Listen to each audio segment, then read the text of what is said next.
ini saya mau sharing tutorial pengisian form evaluasi teknis untuk konsultan konstruksi.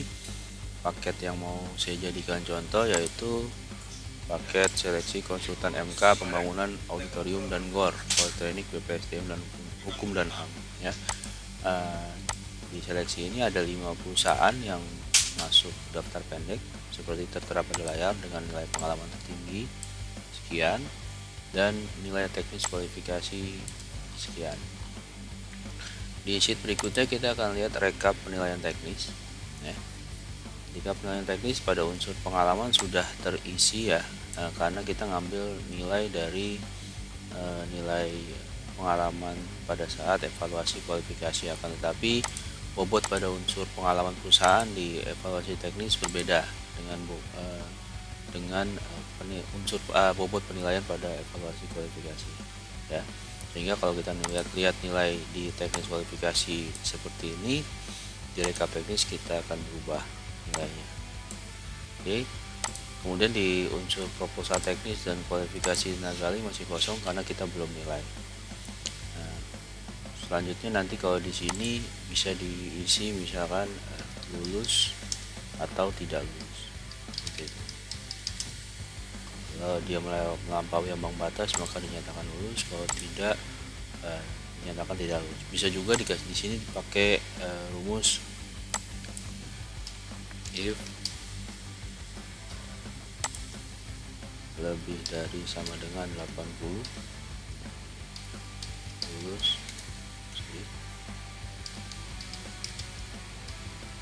tidak lulus ya, bisa juga di seperti ini.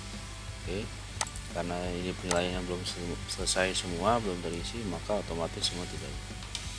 Ya, lanjut di sheet berikutnya, ini sheet proposal teknis. Cara pengisiannya di row paling atas ini adalah row subunsur, bobot, nilai, deskripsi, dan nama peserta. Ya, karena ada 5 yang masuk daftar pendek, jadi saya buatkan 5 kolom dengan nama peserta masing-masing. Nanti cara ngisi nilainya di sini ada deskripsinya, tinggal diikutin aja.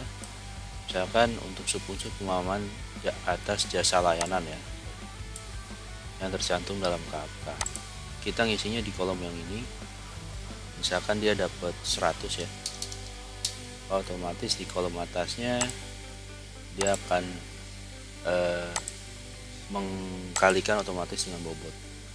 Ya, dan di kolom atasnya atau di kotak atasnya lagi dia akan langsung otomatis terisi juga dengan nilai yang sama di kolom bawah.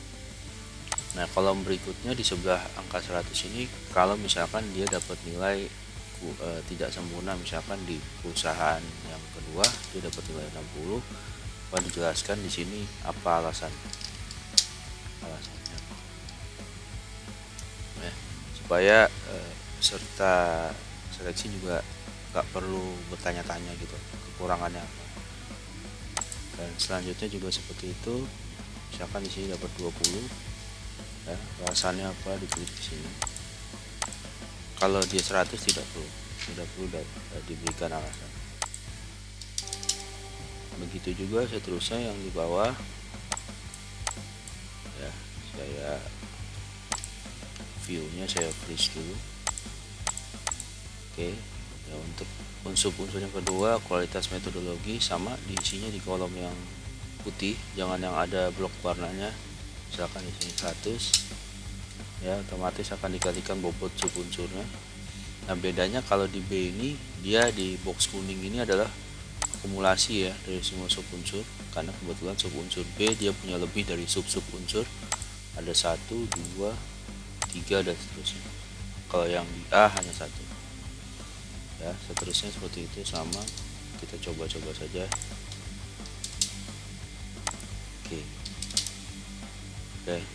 setelah itu nilai yang kita input di proposal teknis akan otomatis muncul di sini. Oke, yang tadi karena kita baru isi baru 2 ini ya sudah terisi, dan otomatis di sini juga akan terjumlah. Oke, lanjut. Setelah tadi proposal teknis, kita lanjut ke sheet berikutnya, ada sheet rekap TA atau rekap tenaga ahli Rekap tenaga ahli ini isinya ada nama perusahaan. Nah, ini posisi tenaga ahli yang mau kita nilai, dan ini bobotnya, bobot masing-masing personil atau tenaga ahli. Nah, ini nilai total dari semua tenaga ahli. Kita coba satu saja nih. Di sheet berikutnya ada sheet TA Tegatro atau tenaga ahli dari PT Tegatro. Formnya seperti ini ya. Cara ngisinya yang pertama, kalau posisi ini sudah otomatis terisi ya. Ya, di setiap shift tergantung disesuaikan kebutuhan tenaga ahlinya seperti apa. Nama tenaga ahli kita isi sendiri, misalkan ini contohnya Asep, saya isi Pak Asep. Nah, pendidikan terakhir diisi sesuai clue-nya di bawah, sesuai atau tidak sesuai. Kalau yang disyaratkan, misalkan di sini di hint-nya kan tertulis S1 Teknik Sipil Arsitek, kita cek di dokumennya, kalau memang ternyata sesuai ditulis sesuai, tapi kalau tidak sesuai ya ditulis tidak sesuai. Di tahun lulus ini kita isi misalkan tahun 2003 ya, sorry formatnya kita rubah ya, tahun lulus tahun 2003. Ini untuk membuktikan bahwa misalkan disyaratkan pengalaman 10 tahun dengan ijazah terakhir S1, kita bisa ngecek S1 nya lulus tahun berapa, apakah sudah memiliki pengalaman atau belum.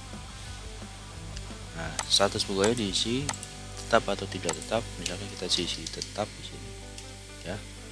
Terus pengalaman profesional ini otomatis ya, tidak perlu kita isi. Ini syarat yang diatur dalam KAK-nya, minimal 10 tahun. Nanti ini akan terisi dari kolom yang ada di bawah. Terus familiarity ini kalau disyaratkan ya, kalau saya kasih hint-nya ini familiar atau tidak familiar, maka misalkan kita tulis familiar ya, tergantung persyaratan di dokumen seleksi. Terus SKA juga kalau sesuai dengan yang disyaratkan, ahli utama manajemen konstruksi, kita tulis sesuai ya. Setelah itu baru kita ke row-row yang ada di bawahnya.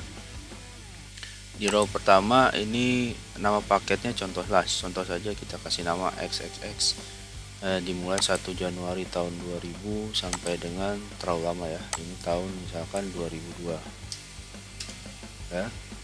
Nah, ini dengan format date ya, kolom ini, jadi mohon disesuaikan.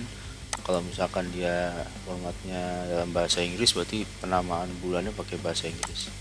Kalau misalkan kita kasih nama pakai bahasa Indonesia, dia nggak akan otomatis menjadi formatted, dan nilainya nanti jadi error. Oke, nanti di sini di kolom berikutnya referensi itu menunjukkan ada nggak sih referensi dari pekerjaan ini atas nama Pak Asep gitu. Kalau ada ditulis 1, kalau tidak ada 0. Di kolom lingkup juga ini adalah lingkup pekerjaan. Misalkan lingkup pekerjaan yang kita syaratkan adalah manajemen konstruksi ya, sesuai dengan nama paketnya. Kalau memang dia lingkupnya sama manajemen konstruksi ya, kita ketik 1. Tapi kalau tidak menunjang atau terkait, diberikan nilai sesuai dengan lingkupnya. Terus di kolom posisi ditulis posisi yang disyaratkan. Di sini posisinya tim leader ya, tergantung pengalamannya dia di paket pekerjaan X ini selama 1 Januari 2000 sampai 31 Desember 2002 dia sebagai apa. Kalau sebagai tim leader ya berarti diisi 1, kalau tidak sesuai baru diisi 0,5. Nah, ini nilainya otomatis ya, penjumlahan dari deret ini. Nah, kalau ini nanti pengurang kalau misalkan dia penulisan tanggal bulannya tidak lengkap dalam referensi atau dalam riwayat hidup. Kita coba di contoh kedua, di paket pekerjaan Y misalkan dia 2003, dari 2003 sampai 1 Desember 2005 ya. Tapi sebenarnya tanggalnya tidak dicantumkan dalam referensi atau riwayat hidup. Jadi sehingga meskipun ininya nilainya full ya 1, di sini berarti ada ada pengurang. Misalkan tanggalnya yang tidak ditulis, hanya bulan saja, dia nyebut hanya Januari 2003 sampai Desember 2005. Berarti di sini kita tulis tanggal. Nah, Kalau ditulis tanggal berarti nilainya yang seharusnya tadi 3, sorry kita ulang lagi. Kalau nilai fullnya 3, tapi karena kita tulis tanggal di sini sebagai pengurang, maka dia akan berkurang. Pengurangnya adalah sesuai dengan yang ada di dokumen seleksi. Kalau dia tidak ditulis tanggal akan dikurang 1 bulan. Kalau tidak ditulis tanggal dan bulan atau hanya tahun saja hanya dihitung 25% dari total tahun. Nah, kita coba contoh yang ketiga, misalkan yang hanya ditulis tahunnya saja.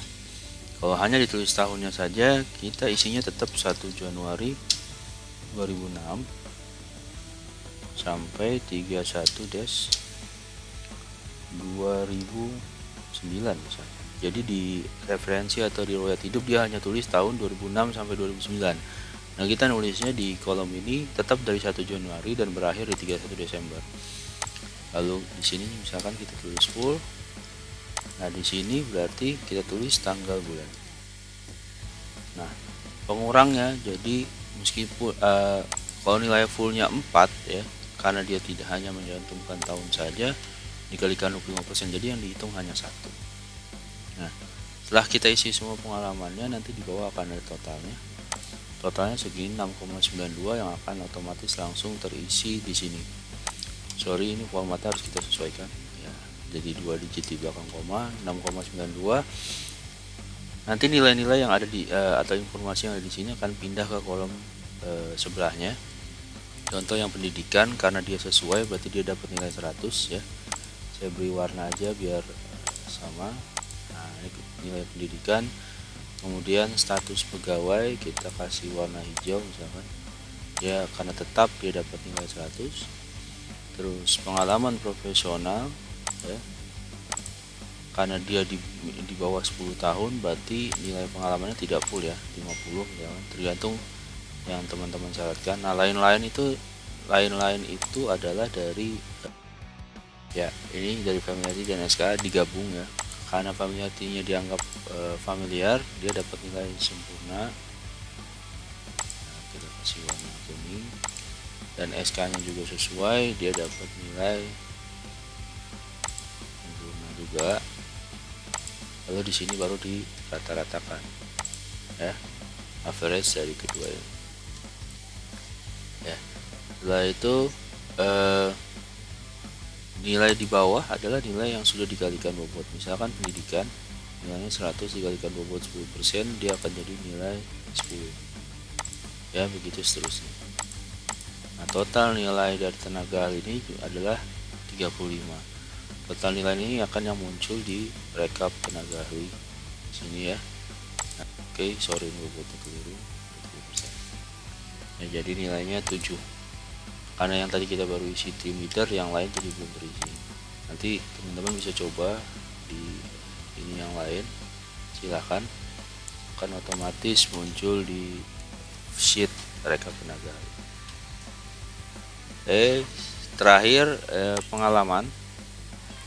Di sheet pengalaman ini karena kita sudah isi pada saat evaluasi kualifikasi, kita nggak perlu kerja dari awal lagi ya. Ini akan kita update kalau misalkan ternyata ada pengalaman baru yang dia sampaikan.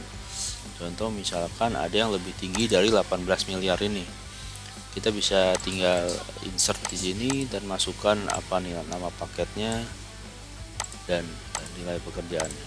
Sini nanti akan otomatis nilai maksimal di sini akan berubah ya. Akan dia isi 19 miliar. Nah, otomatis di sini akan jadi 19 miliar. Oke, begitu juga di sini.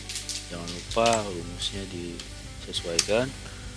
Kalau dia setelah dibuktikan memang ada ininya, referensinya, baru bisa dihitung. Oke, mungkin seperti itu contohnya. Kita back saja. Oke. Ya, setelah itu akan otomatis akan pindah ke sini nilai yang sudah kita isi di tenaga ahli dan di proposal teknis. Oke, terima kasih teman-teman, itu mungkin sharing dari saya. Kalau ada yang mau ditanyain silahkan hubungin saya di nomor WhatsApp. Terima kasih. Assalamualaikum warahmatullahi wabarakatuh.